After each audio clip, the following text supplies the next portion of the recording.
This video is going to be political. If you feel you can't handle that right now, I support you in not watching this or saving this video for a later time. However, if you choose to comment, I ask that you watch the whole video before doing so. Do politics belong in video games? A comment I often see on many video games is that politics don't belong in video games, or they're shoving such and such down our throats. To me, it feels like when one argues that politics don't belong in video games, that disingenuously ends the conversation. From my experience, that usually is the beginning and end of the argument. Flat out, no, you're not allowed. But I feel like it's almost impossible to not have any sort of political theme in a video game that also has a story. I think that maybe the reason some people argue that politics don't belong is because the video game is displaying a certain perspective or type of politics that they don't agree with. With the rise of some gay protagonists in video games, many comments often come down to they're pushing an agenda or shoving gay politics down our throats. But to me, when I see a gay protagonist, or even if I watch a movie that has a gay romance in it, it's just life. It doesn't feel political at all, it just feels normal. On the other hand, when a game like Hatred came out with the anti-politically correct sensibilities in it, that stood out to me. But to people who already felt that games and the gaming community was getting too politically correct, it felt validating, like someone finally understood their version of normal. Depending on the perspective, both types of games are pushing a political stance. But what about just random games you just play, like Call of Duty and stuff?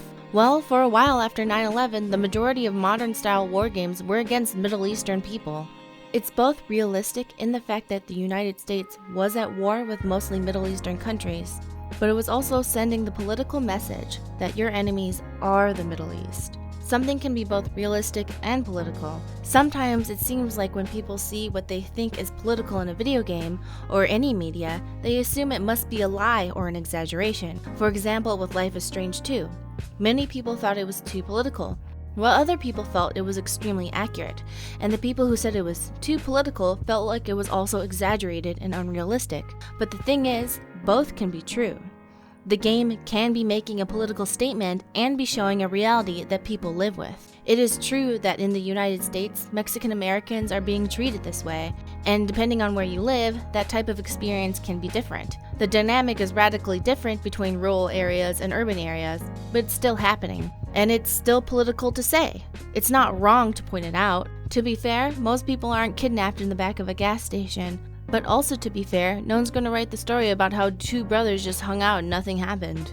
And to circle back to Hatred, it also reflected a growing anger for some gamers, which in turn I think was reflecting a growing anger in white young men who eventually gravitated to the alt-right. I think it is a stupid way to think and I think they are wrong, but that doesn't take away from the value that video game had. It brought up a lot of discussions about the growing discomfort in the United States, and I think it reflected the anger and violence that was brewing long before we had the explosion that was 2017.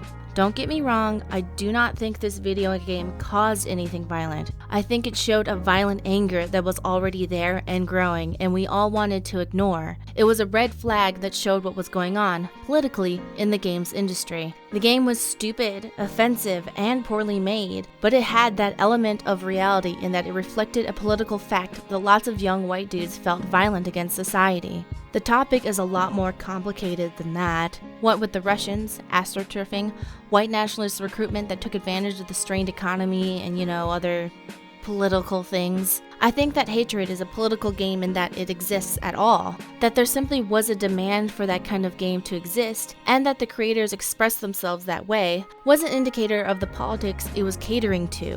While Life is Strange 2 is political in that it is directly saying a point and demonstrating it through its story, Hatred made a political point by existing. The point Hatred is making is flagrant and heinous for numerous reasons in the current political landscape, but there it is, emblematic of that landscape. Just to be clear, it's fucking bad and represents bad shit. But to some people, that game was their version of a normal perspective and opinion. That's scary. I don't want it to be true, but there it is. Evidence of the exact fear that Life is Strange 2 is trying to tell you is real. This activity. This is the face of supremacy. This is what we deal with every day being African American. And this has always been the reality of Charlottesville. Some people felt that Halo 5 had the Power Rangers effect in that they had a diverse cast. But to me, a person who lives in a big city, it would be weird to not have the Power Rangers effect and have an entirely white cast. However, to someone who lives in a largely white-only area, it looks weird to have diversity. But the fact of the matter is that the Power Rangers effect for Halo was reflecting the reality of the changing gamer demographic. While white men are still the largest demographic, Latino and Black gamers and women are a rising untapped market. It would be a poor business move to not try and tap into a new market that craves representation in the media they buy. That is how you grow sales. So if you choose to not represent your growing market, not only are you letting your competitors get an edge on you, you're making a bigger political statement by refusing to do something that benefits your sales in order to maintain the status quo. I'm having a hard time thinking of a game that has a story that is not political, because all stories borrow from real life. And real life, in all its aspects, are political. There is always going to be someone who disagrees or agrees with how one lives their life, so there is always going to be a political aspect to it. Super Seducer is a game about seducing women from the heterosexual male perspective. Does it have a lot of opinions that I think are stupid and even harmful? Yes. Does it bring up those topics so the world can talk about them? Yes. To Richard Loruna, that's what his reality is. That's what worked for him. To my reality, he learned how to use manipulation to get what he wants from people in sort of upsetting ways. If he didn't make that game, I wouldn't know this was a reality for a lot of men, and then I wouldn't be able to have a frank platform to give corrections to how he approaches his interactions with women. Dragon Age borrows a lot of real-life experiences to translate into how elves are discriminated against in their made-up world.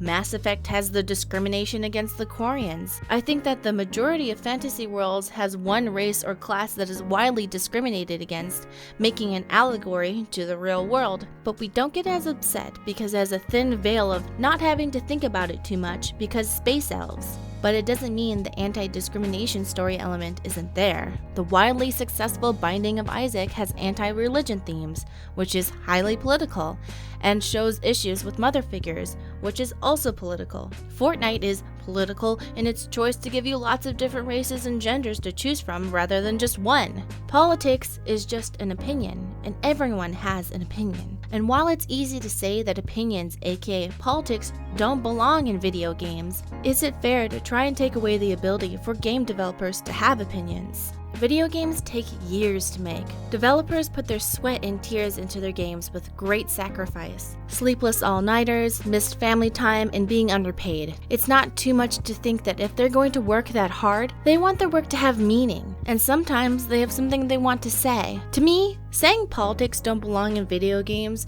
is a way to undermine the credibility of an opinion that you don't want to hear. It's perfectly okay to disagree with a video game's message, and it's awesome to want to challenge a video game's message with your own viewpoints and evidence, and it's your right to choose not to play the game or ignore it. But I don't think it's okay to deny a video game's right to have an opinion. Can a video game, and I suppose any form of media or art with a story or meaning, be void of politics? I think the major fault in many people who try to be open to all ideas is that we try to tell ourselves that all opinions and viewpoints are equally valuable. But I don't think that's true. I think that when an opinion is both harmful and popular, you can't ignore it. We should listen to it and then say, "You're fucking wrong and here's why, you absolute idiot." Anti-vaxxers are idiots.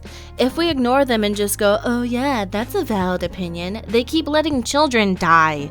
If you say, "Hey Karen, you're fucking stupid and here's a bunch of evidence, and also you can't hang out with my kid," then you're not letting them get away with their shitty behavior, which is much more effective than, "Shut up, I don't want to hear it," and then everyone dies of measles.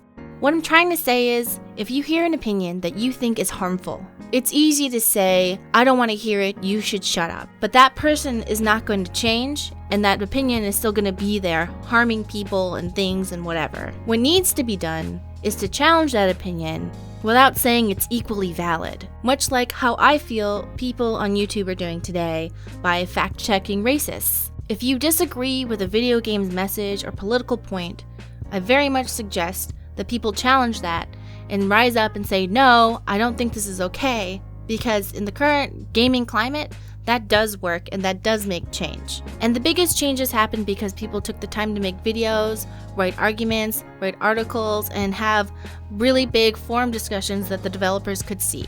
Thank you to all the PayPal and Patreon donators for making videos like these financially viable. If you want to donate to this type of video, specifically like the video essays, you can donate on PayPal and say, I want to support the video essays.